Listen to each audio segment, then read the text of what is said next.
एक बार बीरबल अपने किसी काम से काबुल गए। उनकी वेशभूषा देखकर लोगों ने वहां के बादशाह को शिकायत कर दी। काबुल के बादशाह के सैनिक बीरबल को दरबार में लेकर आए। काबुल के बादशाह ने उनसे पूछा, आप कौन हैं और यहाँ किस मकसद से आए हैं?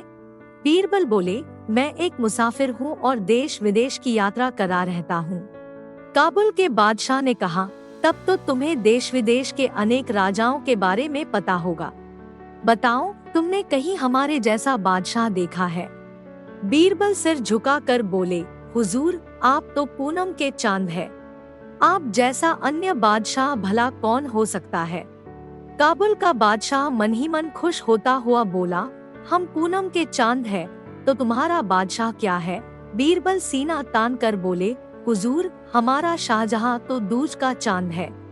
काबुल का बादशाह स्वयं को पूनम का चांद समझकर खुशी के मारे गदगद हो गया और बीरबल को छोड़ दिया और सादर अपने दरबार में बैठाया। दूसरे दिन बीरबल को वस्त्राभूषणों से नवाज कर विदा किया। बीरबल वहां से दिल्ली पहुंचे तो उन्होंने अपने मित्रों को यह बात बताएं सुनाई। यह बात एक मुंह से दूसरे मुंह होते हुए शाही दरबार तक भी पहुंच गई। बीरबल से जो दरबारी ईर्ष्या करते थे, उन्होंने इस बात को नमक मिर्च लगाकर बादशाह अकबर के सामने पेश कर दिया। अकबर बादशाह को यह बात बड़ी ही बुरी लगी। अगले दिन बीरबल दरबार में पधारे तो शहंशाह ने बीरबल से कहा, बीरबल, हम क्या सुन रहे हैं? तुम काबुल गए थे, बताओ तुमने वहाँ के सुल्तान से क्या कहा है? बीरबल ने बादशाह सलामत को वहाँ की सारी बातें कह सुनाई।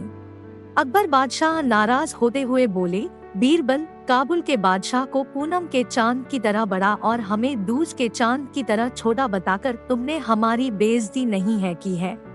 बीरबल सहज भाव से ही बोले, बादशाह सलामत, आप यह क्या कर रहे हैं? मैंने तो वहाँ आपका गुणगान ही किया है। पूनम का चांद कितना ही बड़ा क्यों ना हो, उसे कोई भी महत्व नहीं देता और वह तो अगले दिन से घटने लगता है। पल पल घटने वाली चीज तो हर धर्म में अशुभ, तुच्छ और त्याज्य मानी जाती है। दूज का चांद चाहे कितना भी छोटा हो, लेकिन हिंदू और मुसलमान दोनों ही बड़े आदर भाव के साथ उसका दर्शन करते हैं। मुस्लिम महीना दूज से ही शुरू होता है। हिंदू लोग दूज के चांद को शुभ मानकर उसी दिन शुभ कार्य की शुरुआत करते हैं। इन सबसे बड़ी बात यह है कि दूज का चांद दिन प्रतिदिन बढ़ता ही है। जहां पनाह, अब आप ही बोलिए कि काबुल के बादशाह को पूनम का चांद और आपको दूज का चांद कहकर मैंने किसकी प्रशंसा की है? बीरबल को बादशाह ने उठकर गले से लगा लिया और कहा, मुझे पता है बीरबल, तुम जहां भी जाओगे वहां मेरी प्रशंसा ही करोगे। बीरबल से जलने वाले दरबारियों का मुंह इतना सा हो गया और जो दरबारी बीरबल की पसंद करते थे वह तालियां पीटकर उनकी तारीफ करने लगे। बीरबल की यही तो विशेषता थी कि वह बहुत ही सोच समझकर बातें करते थे और मौका आने पर अपनी बात को सिद्ध करके दिखा भी दे देते थे। एक गरीब आदमी ने नींद में सपना देखा कि उसने अपने दोस्त हरिराम से 100 रुपए उधार लिए हैं। सुबह जब वह बिस्तर से उठा तो उसने स्वप्न के बारे में अपने दोस्तों को बताया। इस तरह यह बात चारों तरफ फैल गई कि घनश्याम ने हरिराम से 100 रुपए उधार लिए हैं। हरिराम को जब यह बात मालूम हुई तो वह घनश्याम के पास पहुंचकर बोला, मैंने तुम्हें जो 100 रुपए दिए थे मुझे वापस कर दो। घनश्याम आश्चर्य से बोला, यह तुम क्या कह रहे हो? वह तो स्वप्न की बात थी। हरिराम बोला, देखो, इनकार ना करो, गवाही सैकड़ों लोग दे सकते हैं। तुमने स्वयं सबसे यह बात कही है, रुपए लेना तुमने खुद स्वीकार किया है। दोस्त, वह तो सपने की बात थी, सपने की बात सच थोड़े ही होती है, घनश्याम ने कहा। हरिराम भौहें चढ़ाकर बोला, मैं कुछ नहीं जानता। जब तुमने रुपए लेना स्वीकार कर लिया है तो तुम्हें रुपए देने ही पड़ेंगे। अगर तुम रुपए नहीं दोगे तो मैं यह मामला बादशाह अकबर के दरबार में ले जाऊंगा। घनश्याम इतना गरीब था कि उसके पास तो कभी 100 रुपए होते ही नहीं थे। वह 100 रुपए देता भी तो कैसे देता? वह बहुत ही परेशान हो गया और डर गया। आखिर मामला बादशाह अकबर के दरबार में पहुंचा। बादशाह ने यह मामला बीरबल को सौंपते हुए कहा, बीरबल अपनी चतुराई से सही न्याय करो। दोनों पक्षों की पूरी बातें सुनी, गवाहों की बातें सुनी। फिर 100 रुपए गिनकर एक थैली में रखें और हरिराम के सामने उस थैली को सरकाते हुए एक आईने के सामने इस तरह से रखी कि आईने में साफ दिखने लगा। आईने की ओर इशारा करते हुए बीरबल ने ऊंचे स्वर में कहा, हरिराम, तुम आईने से अपने रुपए ले सकते हो। हरिराम आश्चर्य से बोला, हुजूर, आईने में दिखाई देने वाले को मैं कैसे ले सकता हूँ? बिल्कुल सही कहा। बीरबल बादशाह की ओर देखते हुए बोले, सपना भी तो एक प्रतिबिंब की तरह ही होता है। फिर सपने में उधार लिया गया रुपया कैसे वापस किया जा सकता है? हरिराम, तुमने झूठा आरोप लगाकर दरबार का समय बर्बाद किया है। आठ तुम पर 20 रुपए का जुर्माना किया जाता है ताकि भविष्य में कभी ऐसी गलती ना करो। बीरबल के इस न्याय से बादशाह बहुत प्रसन्न हुए। लालची हरिराम को लेने के देने पड़ गए। बादशाह ने बीरबल से कहा, बीरबल, देखो यह क्यों बहस कर रहे हैं? जी हुजूर, कहते हुए बीरबल उठ खड़े हुए और पूछा, तुम दोनों में से शिकायत लेकर कौन आया है? तेली थोड़ा आगे बढ़कर बोला, शिकायत लेकर मैं आया हूँ हुजूर। हाँ, तो झगड़े का कारण क्या है? बीरबल ने पूछा। तेली रोनी सी सूरत बनाकर बोला, हुजूर, मैं अपनी दुकान पर बैठा बही खाता देख रहा था। उसी समय कसाई ने आकर मुझसे तेल मांगा। मैंने इसे तेल दे दिया और चला गया। फिर मैं बही खाता देखने लगा। कुछ समय बाद जब मेरी नजर सामने गई तो पैसों की थैली गायब थी। मुझे इस कसाई पर संदेह हुआ और मैं दौड़ा दौड़ा इसके पास गया तो मैंने अपनी थैली इसके हाथ में देखी। मैंने इससे अपनी थैली मांगी तो इसने थैली देने से मना करते हुए कहा कि यह थैली इसकी है। मैं सच बोल रहा हूँ हुजूर। अब आप ही इंसाफ करें। बीरबल ने कसाई से पूछा, तुम्हारा क्या कहना है? कसाई डरीसमी आवाज में बोला, मैं जो कुछ भी कहूँगा सच कहूँगा, सच के सिवा कुछ नहीं कहूँगा हुजूर। मैं अपनी दुकान पर बैठा पैसे गिन रहा था, तभी यह तेली रोज की तरह तेल बेचने के लिए आया। इसकी दुकान मेरी दुकान से 2-3 दुकानों की दूरी पर है। पैसों की थैली मैंने पास में ही रखी थी। इसके जाने के बाद जब मेरी थैली नहीं दिखी तो मैंने दौड़कर इसे पकड़ा और इसके हाथ से अपनी थैली छीन ली। सच्चाई यही है हुजूर। इस बात का गवाह खुदा है। अब सही या गलत का इंसाफ आपको करना है। बीरबल ने पैसों की थैली अपने पास रख ली और उनसे कहा, फैसला कल होगा। तुम दोनों घर जाओ। उन दोनों के चले जाने के बाद बीरबल ने थैली के पैसे धुलवाए तो उनमें तेल थोड़ा सा भी नजर नहीं आया, बल्कि मांस की दुर्गंध आई, जिससे यकीन हो गया कि थैली और पैसे दोनों ही कसाई के हैं। दूसरे दिन दरबार लगा। दरबार में कसाई और तेली हाजिर हुए। बीरबल ने उन्हें अपना फैसला सुनाया तो तेली चीखने चिल्लाने लगा। बीरबल ने सिपाही से कहा, तेली की पीठ पर 100 कोड़े बरसाए जाएं। बीरबल ने जैसे ही उसे कोड़े लगाने का हुक्म दिया, उसने तुरंत अपना अपराध स्वीकार कर लिया। पैसों की थैली कसाई को दे दी गई। तेली को दंडित करके छोड़ दिया गया। बादशाह ने कहा, बहुत खूब बीरबल, हम तुम्हारे इस न्याय से बहुत खुश हैं। झूठ कभी छुपता नहीं है, वह एक दिन पकड़ा ही जाता है। बादशाह अकबर दरबार में बैठे थे। दरबारी बीरबल से बहुत ही जलते थे और यह नहीं चाहते थे कि बादशाह से बीरबल के संबंध अच्छे रहे। 8 दरबारियों ने बादशाह से कहा, हुजूर, आप हर बात बीरबल से ही पूछा करते हैं, हमें कोई महत्व नहीं देते हैं। इससे हमारे स्वाभिमान को ठेस पहुंचती है। शाहजहां अकबर बोले, आप लोगों की शिकायत गलत है। बीरबल कोई साधारण व्यक्ति नहीं है, वह बहुत ही चतुर और समझदार है। कोई भी उनकी बुद्धिमत्ता के आगे ठहर नहीं सकता। यही कारण है कि हम कोई भी काम बीरबल से पूछकर करते हैं। शहंशाह अकबर की यह बात दरबारियों को पसंद नहीं आई। वह बीरबल से और भी ज्यादा नाराज हो गए। बादशाह ने दरबारियों को शांत बैठे देखा, तब उन्होंने कहा, अगर तुम सबको ऐसा लगता है कि तुम सब बीरबल से अधिक चतुर और बुद्धिमान हो तो आज तुम सबकी बुद्धिमानी की परीक्षा ली जाएगी। तुम में से जो भी इस परीक्षा में पास होगा उसे बीरबल का स्थान मिल जाएगा। इतना बोलकर शहंशाह ने 2 हाथ लंबी दुलाई मंगवाई। अब बादशाह ने दरबारियों की तरफ देखते हुए कहा, देखो मैं लेट जाता हूँ और तुम सब एक एक करके मेरा शरीर इस दुलाई से ढकने का प्रयास करो। मेरे शरीर का कोई भी अंग खुला नहीं रहना चाहिए। जो भी दरबारी मेरा पूरा शरीर इस दुलाई से ढक देगा उसे ही बीरबल की जगह पर रखा जाएगा। दरबारियों को मन ही मन हंसी आ गई कि भला यह भी कोई दिमाग वाला काम है, यह काम तो कोई भी कर देगा। बादशाह भरे दरबार में लेट गए। एक एक करके सभी दरबारी बादशाह को दुलाई ओढ़ाने आए, लेकिन कोई भी दरबारी उनके पूरे शरीर को दुलाई से ढक न सका। अब बादशाह उठ खड़े हुए और बोले, देखिए आपने अपनी बुद्धिमानी, क्या अपनी इस बुद्धिमानी पर आप सबको इतना अभिमान था? अगर बीरबल यहाँ होते तो अवश्य ही इसी दुलाई से मेरा शरीर ढक देते। जब आप में से कोई एक भी इतना छोटा सा काम नहीं कर सकता तो दिमाग वाला काम क्या करोगे? यह कहकर बादशाह ने बीरबल को दरबार में बुलाया और बीरबल के हाथ में दुलाई देकर सारी बात बता दी। बादशाह पहले की तरह ही दरबार में लेट गए। बीरबल ने दुलाई को गौर से देखा, वह बहुत ही छोटी थी। बीरबल ने कहा, जहांपनाह, आप अपने पैर को सिकोड़ लें। बादशाह के पांव सिकोड़ने पर बीरबल ने दुलाई से उनका सारा शरीर ढक दिया। फिर बीरबल ने बादशाह से कहा, उतनी पांव फैलाइए जितनी लंबी चादर हो।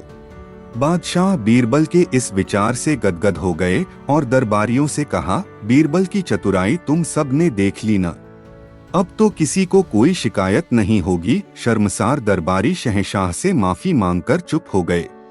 शहंशाह अकबर ने एक बार बीरबल से सवाल करते हुए कहा, बीरबल, हमने सुना है कि हाथी की पुकार सुनकर श्री कृष्ण उसकी सहायता करने के लिए नंगे पांव दौड़े चले आए थे। ना उनके साथ नौकर थे, ना कोई सिपाही था, ना कोई घोड़ा गाड़ी। बीरबल, हमारी समझ में इसका कारण नहीं आता। क्या उनके पास नौकर नहीं थे या नौकरों का अभाव था? बीरबल थोड़ा मुस्कुराए, फिर बोले, जहांपनाह, मैं इसका जवाब देने के लिए आपसे कुछ दिनों का समय चाहता हूँ। कुछ दिनों के बाद बीरबल एक शाही नौकर से मिले जो शहंशाह के पोते की देखभाल करता था। उस शाही नौकर से इजाजत लेकर बीरबल बादशाह के पोते को एक शिल्पकार के पास ले गए और उससे कहा कि इस बच्चे की सूरत से मिलता जुलता मोम का एक पुतला तैयार कर दो। पुतला जब तैयार हो गया तो बीरबल ने पुतले को शाही वस्त्र आभूषणों से सजा दिया। फिर उन्होंने मोम के पुतले को उसी नौकर को देते हुए कहा, इस पुतले को रोज की तरह बादशाह के सामने ले जाना और पास के तालाब में फिसल जाने का नाटक करते हुए गिर पड़ना। लेकिन इस बात का अवश्य ध्यान रखना कि पुतला तालाब में गिरे और तुम तालाब के किनारे पर ही गिरना। अगर तुम इस नाटक को करने में सफल रहे तो तुम्हें ढेरों इनाम मिलेंगे। शाही नौकर ने इनाम के लालच में बीरबल ने जैसा कहा था वैसा ही किया। वह मोम के पुतले को लेकर तालाब के पास आया और मोम का पुतला पानी में गिराकर वह स्वयं भी तालाब के किनारे पर गिर पड़ा। बादशाह अकबर दूर से ही यह सब देखकर घबरा गए और जिस हाल में थे उसी हाल में दौड़ते हुए आए और तालाब में कूदकर पुतले को लेकर तालाब के बाहर आ गए। हाथ में मोम का पुतला देखकर अकबर समझ गए कि यह बीरबल का ही किया धरा है। बीरबल ने झट से कहा, जहांपनाह, इतने नौकर चाकर है, घोड़ा गाड़ी है, सिपाहियों की इतनी बड़ी फौज है, फिर भी आप स्वयं अकेले ही तालाब में क्यों कूद पड़े? शहंशाह अब कह दे भी क्या? वह तो आश्चर्य से भरे मौन खड़े रह गए। बीरबल हंसने लगे, हुजूर, अब तो कुछ कहने की जरूरत ही नहीं है। जिस तरह से आपको अपना पोता प्यारा है, उसी तरह से भगवान श्री कृष्ण को उनके भक्त प्यारे हैं। यही कारण है कि गजराज की एक पुकार पर पैदल ही दौड़े चले आए थे। बादशाह अकबर बीरबल के जवाब से संतुष्ट थे और उन्होंने बीरबल को ढेरों इनाम से सुशोभित किया। एक दुकानदार बहुत ही कंजूस और जरूरत से अधिक बेईमान व लालची था। वह बर्तनों को बेचता और खरीदता था। शहर के अधिकांश लोग उसके व्यवहार से परेशान व दुखी थे। सबने मिलकर उस दुकानदार की शिकायत बीरबल से की, हुजूर, वह दुकानदार बहुत ही लालची, धूर्त और बेईमान है। मेहरबानी करके आप उस दुकानदार को सबक सिखाएं। बीरबल सबकी शिकायत पर उस दुकानदार से जाकर मिले और उसकी दुकान से 3 पतीले खरीद कर ले आए। कुछ समय बाद एक छोटी सी पतीली लेकर दुकानदार से मिले और कहने लगे, आपके बड़े पतीले ने इसे पैदा किया है, आप इस पतीली को रख लें। दुकानदार बहुत ही प्रसन्न हुआ और पतीली लेकर चुपचाप रख ली। यह भी नहीं सोचा कि भला पतीला पतीली को कैसे पैदा कर सकता है। 15-20 दिन के बाद बीरबल एक बड़ा पतीला लेकर दुकानदार से मिले और बोले, मुझे आपके पतीले ठीक नहीं लगे, आप मुझे इनका मूल्य लौटा दें। यह सुनकर दुकानदार बौखला गया और ऊंची आवाज में बोला, आप तो केवल एक पतीला लेकर आए हैं, मैंने तो आपको 3 बड़े पतीले दिए थे। बीरबल दुखी स्वर में बोले, हाँ मुझे याद है, लेकिन क्या बताऊं, 3 में से 2 की मौत हो गई है। दुकानदार यह सुनते ही चिढ़ गया और भौहें चढ़ाते हुए बोला, क्या बात करते हैं जनाब, पूरे नगर में क्या एक मैं ही आपके मूर्ख मिला हूँ? कहीं पतीले भी मरते हैं? पतीले जब बच्चे पैदा कर सकते हैं तब पतीले मर क्यों नहीं सकते हैं? बीरबल ने अपने जवाब से दुकानदार का मुंह बंद कर दिया। दुकानदार ने न केवल बीरबल को पतीलों के पैसे लौटाए बल्कि हाथ जोड़कर अपने गुनाहों के लिए उनसे माफी भी मांगनी पड़ी। बादशाह अकबर एक दिन बीरबल के साथ सुबह की सैर पर निकले। एक नंगे आदमी को देखकर उन्हें गुस्सा आ गया। उन्होंने बीरबल से पूछा, बताओ बीरबल, सबसे अधिक सुखी इस दुनिया में कौन है? मैं तरह तरह की वेशभूषा में लोगों को जीवन बिताते तथा अनेक प्रकार के भगवानों की पूजा इबादत आदि करते देखकर असमंजस में पड़ गया हूँ। बीरबल, मुझे मालूम है मेरे सवाल का जवाब केवल तुम ही दे सकते हो। बीरबल बोले, हुजूर, कोई आदमी कितना सुखी है या कितना दुखी है, इसका पता तो उसके मरने के बाद ही चल पाता है। बीरबल, तुम क्या कहना चाहते हो, हम समझे नहीं, शहंशाह अकबर ने कहा। बीरबल बोले, जहांपना, आज जो आदमी सुखी है वही कल को मुसीबत में पड़कर दुखी हो जाता है। फिर ऐसे में किसी जिंदा व्यक्ति को कैसे सुखी या दुखी कहा जा सकता है? यहाँ अनगिनत ऐसे आदमी हैं जो दिखते तो सुखी हैं, पर उनका दिल दुखों से भरा पड़ा है। फिर उन्हें सुखी कैसे कहा जा सकता है? हुजूर, मेरी राय में तो जो व्यक्ति सुखपूर्वक मरता है वही सुखी होता है। बीरबल के इस जवाब को सुनकर शहंशाह बहुत प्रसन्न हुए और उनकी तारीफ करने लगे। बादशाह अकबर दरबार में बैठे हुए दरबारियों से बातचीत कर रहे थे। इसी बीच दरबार में 2 व्यक्तियों को हाजिर किया गया। बादशाह ने उन दोनों को गौर से देखा। पहला आदमी बोला, जहांपनाह, इस आदमी ने मुझसे 100 अशर्फियां कर्ज ली थीं, किंतु अब देने से मना कर रहा है। दूसरा आदमी अपनी सफाई में बोला, मेरे मालिक, इस आदमी से मैंने कभी भी कोई लेन देन नहीं किया, मैंने इससे कोई कर्ज नहीं लिया है, इसका आरोप निराधार और झूठ है। शहंशाह अकबर दोनों के बातें सुनकर दुविधा में पड़ गए और बीरबल से बोले, बीरबल, अब तुम ही सच झूठ का फैसला करो। बीरबल पहले आदमी से बोले, यह बताओ तुमने इसे अशर्फियां कहाँ पर दी थीं? हुजूर, बबूल के पेड़ के नीचे, पहले आदमी ने जवाब में कहा। वह बबूल का पेड़ कहाँ पर है? बीरबल ने जानना चाहा। वह बबूल का पेड़ जंगल में है, हुजूर, पहला आदमी बोला। बीरबल ने बड़ी चतुराई से कहा, ठीक है, तुम जाओ और उस पेड़ को दरबार में हाजिर करो। पहला आदमी बदहवास सा जंगल की ओर दौड़ता चला गया। काफी समय बीत जाने के बाद भी जब पहला आदमी लौटकर दरबार में नहीं आया, तब बीरबल ने कहा, हुजूर, उस आदमी ने आने में बड़ी देर कर दी, दरबार का कीमती समय बर्बाद हो रहा है। जहांपनाह, आप अपना फैसला सुनाइए। बीरबल के यह कहते ही दूसरा आदमी अचानक ही बोल पड़ा, जहांपनाह, वह इतनी जल्दी लौटकर नहीं आ सकता है। लेकिन तुम यह कैसे कह सकते हो? बीरबल ने झट से सवाल कर दिया। यह बात तुम इतने विश्वास के साथ कैसे कह सकते हो कि वह इतनी जल्दी नहीं आ सकता? हुजूर, मुझे मालूम है, बबूल का वह पेड़ यहाँ से 6 कोस दूर है। दूसरे आदमी के इतना कहते ही बीरबल की आंखें चमक उठीं। जहांपनाह, यह आदमी ही अपराधी है। इसी ने अशर्फियां ली हैं, तभी तो इसे पता है कि बबूल का वह पेड़ यहाँ से 6 कोस दूर है। शहंशाह अकबर ने बीरबल की बुद्धि और चतुराई की तारीफ करते हुए फैसला सुनाया। पहला आदमी सच्चा है और दूसरा आदमी झूठा है। दूसरा आदमी पहले को 100 के बदले 150 अशर्फियां देगा। दूसरे आदमी को बीरबल की चतुराई से सबक मिल गया था। बादशाह अकबर और बीरबल महल के बाग में टहल रहे थे। शहंशाह मूड में थे। उन्होंने बीरबल से सवाल कर दिया, बीरबल, क्या तुम्हें मालूम है कि तुम्हारी पत्नी की कलाइयों में कितनी चूड़ियां हैं? तुम तो दिन में कई बार पत्नी का हाथ पकड़ते होंगे। बीरबल दुविधा में पड़ गए। उन्होंने तो कभी इस तरफ ध्यान ही नहीं दिया था।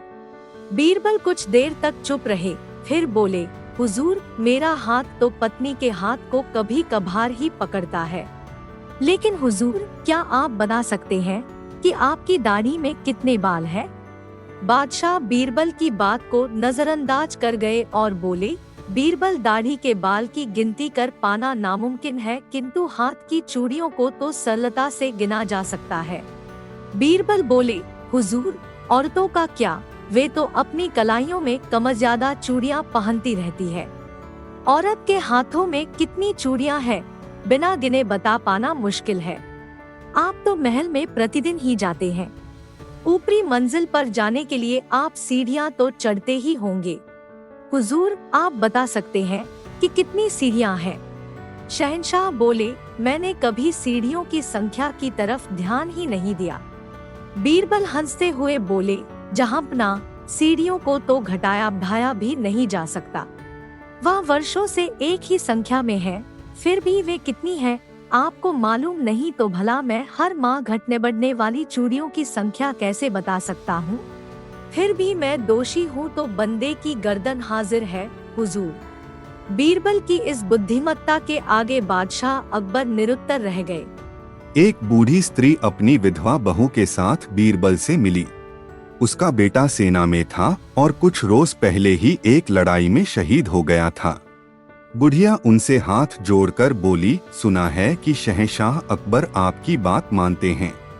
बेटे के शहीद हो जाने के बाद हम सास बहू बेसहारा हो गई हैं।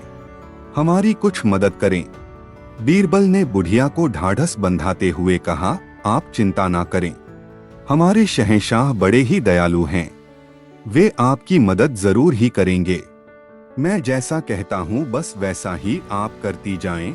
बीरबल के मुख से इतनी बातें सुनकर बुढ़िया अपने घर को लौट गई। दूसरे दिन वह बुढ़िया अपनी बहू को लेकर दरबार में हाजिर हुई। उसने शहंशाह अकबर से विनती की और अपने शहीद बेटे की तलवार भी उनके सामने रख दी। फिर बोली, शहंशाहों के शहंशाह, मेरे बेटे ने युद्ध से कभी मुंह नहीं मोड़ा। यह वही तलवार है जिससे उसने बहुत सारे युद्ध लड़े। तलवार को आप अपने शस्त्रागार में सम्मान के साथ रखें। बादशाह अकबर ने उस तलवार को ध्यान से देखा। वह तलवार बहुत पुरानी थी और उसमें जंग भी लगी थी। बादशाह ने मन ही मन सोचा, इस तलवार का क्या मोल। उन्होंने एक सैनिक को हुक्म दिया, यह तलवार इस स्त्री को दे दी जाए और सोने की 5 मोहरें भी। बीरबल को यह सुनकर बड़ा ही आश्चर्य हुआ। वह शहंशाह से बोले, जहांपनाह, क्या मैं इस तलवार को देख सकता हूँ? बादशाह के हाँ कहते ही बीरबल ने तलवार उठा ली और उसे ध्यान से देखा, फिर चुपचाप खड़े हो गए।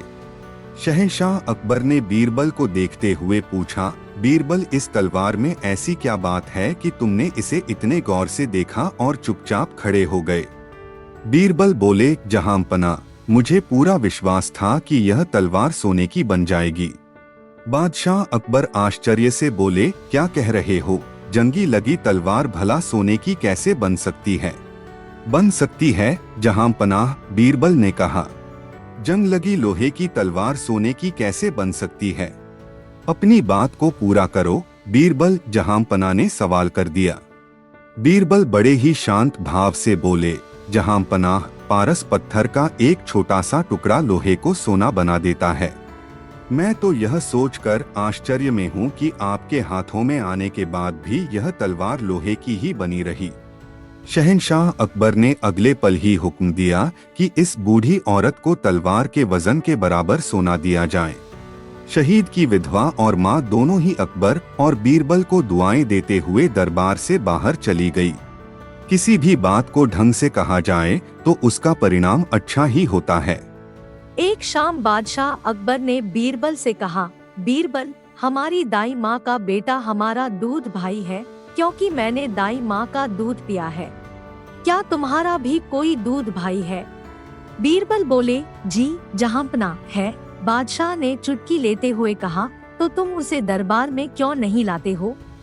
बीरबल ने कहा, जहांपना, वह अभी नन्हा सा बच्चा है, दरबार में उसे नहीं ला सकता।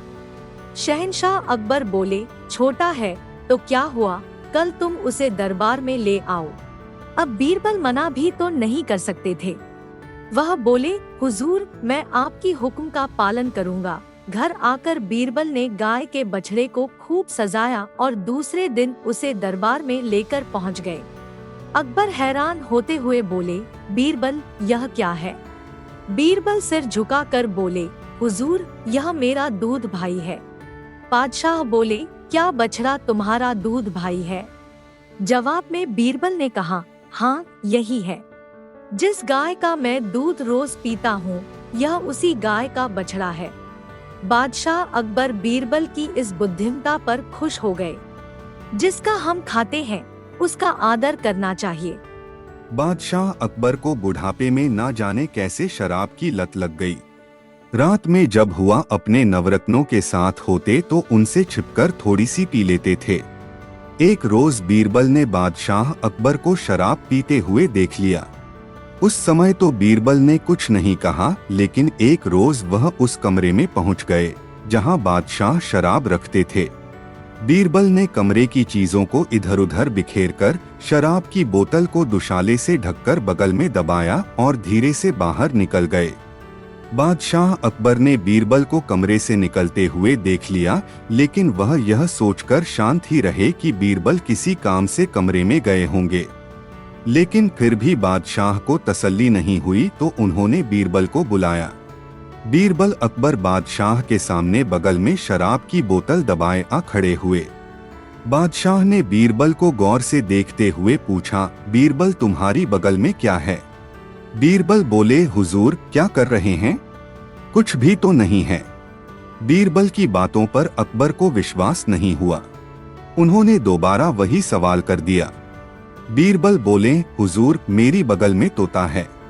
अकबर बादशाह बीरबल पर नाराज हो गए और थोड़ी ऊंची आवाज में बोले, बीरबल, यह मेरा हुक्म है, सच बोलो, क्या है? बीरबल सिर झुकाकर बड़ी अदब से बोले, हुजूर, घोड़ा है। बादशाह अकबर आश्चर्य में पड़ गए और कहने लगे, बीरबल, आज तुम कोई नशा तो करके नहीं आए हो? उल्टा पुल्टा क्या बक रहे हो? सच क्यों नहीं बोलते? बीरबल बेखौफ होकर बोले, हुजूर, हाथी है। अकबर बादशाह भौहें चढ़ाते हुए बोले, बीरबल, बदतमीजी का सजा क्या है, तुम्हें मालूम भी है। बोलो, तुम्हारी बगल में क्या है? बीरबल बादशाह अकबर के क्रोध से बेखबर बोले, हुजूर, गधा है। बादशाह अकबर बीरबल को दंडित भी तो नहीं कर सकते थे, क्योंकि वह उनके नवरत्नों में से एक थे। वह शांत समय बोले, बीरबल, पहेलियां क्यों बुझा रहे हो? क्या है तुम्हारी बगल में? बीरबल इस बार सच बोले, शराब है, हुजूर। यह बोलकर बीरबल ने बगल से बोतल निकाली और बादशाह के सामने रख दी। बादशाह अकबर को बड़ा ही आश्चर्य हुआ और उन्होंने मन ही मन सोचा, अच्छा, तो बीरबल भी शराब पीते हैं। यह सोचते हुए अकबर ने एक सेवक से कहा, बीरबल को आराम से घर पहुंचा देना। अकबर बादशाह के मन में यह बात थी कि बीरबल आज होश में नहीं है, उन्होंने अवश्य ही शराब पी है। बीरबल चुपचाप घर आ गए। शाम के समय जब नवरत्नों की महफिल जमी तो बीरबल भी महफिल में आ गए। बादशाह अकबर को बड़ा ही ताज्जुब हुआ। उन्होंने बीरबल से पूछा, अब आपकी तबीयत कैसी है बीरबल? बीरबल चौंकते हुए बोले, हुजूर मेरी तबीयत को क्या हुआ था? अकबर बादशाह बोले, बीरबल तुम ठीक ठाक ना होते तो क्या शराब की बोतल बगल में छिपाकर पूछने पर यह बात बोलते कि घोड़ा है, हाथी है, गधा है, तोता है। बीरबल तो मौके की ही तलाश में थे। बड़े ही शांत शांत स्वर में बोले, हुजूर मैं उस समय ना तो बेहोश था और ना ही मदिरापान किया था, लेकिन जो कुछ भी बोला था वह बिल्कुल सच था। तुम होश में तो हो बीरबल? अकबर बादशाह ने बीरबल को देखते हुए पूछा। हुजूर गुस्सा ना करें, पहली बार जब आपने पूछा कि बगल में क्या है तो मैंने कहा कुछ नहीं। हुजूर यह ठीक ही तो है, पहला प्याला पीने पर आदमी को कुछ भी पता नहीं चलता, किंतु दूसरा प्याला पीते ही उसकी आवाज तुतलाने लगती है। मैंने आपके दोबारा पूछने पर इसलिए तो कहा था तोता है। शराब का तीसरा प्याला गले से नीचे उतरते ही आदमी घोड़े की तरह हिनहिनाने लगता है, इसीलिए तीसरी बार पूछने पर मैंने कहा था घोड़ा है। चौथा प्याला गले से नीचे उतरते ही आदमी मतवाला हो जाता है, इसीलिए आपके चौथी बार पूछने पर मैंने कहा था बगल में हाथी है। पांचवी बार जब आपने पूछा कि बगल में क्या है तब मेरा जवाब गधा था, क्योंकि पांचवा प्याला हलक से उतरते हैं आदमी गधा बन जाता है। जो चाहो उससे करवा लो, जो चाहो उस पर लाद दो या नाली में फेंक दो। छठवां प्याला हलक से उतरते ही आदमी अपना होश खो देता है, इसलिए जब आपने छठी बार पूछा तो मैंने पूरा बोतल ही आपके सामने रख दी। अपनी हाजिर जवाबी के लिए मशहूर चतुर बीरबल को अकबर ने उठकर गले से लगा लिया। फिर वह उस कमरे में चले गए जहां उन्होंने शराब की बोतल रखी थी। बोतल वहां नहीं थी और कमरे की चीजें बिखरी हुई थीं। बादशाह अकबर को यह समझने में देर न लगी कि यह सब बीरबल का ही किया धरा है और उन्होंने मेरे भले के लिए ही इतना सब कुछ किया। इसके बाद तो अकबर बीरबल से और भी अधिक प्रभावित हुए और न सिर्फ उन्हें इनाम से नवाजा बल्कि बादशाह ने शराब पीनी भी छोड़ दी।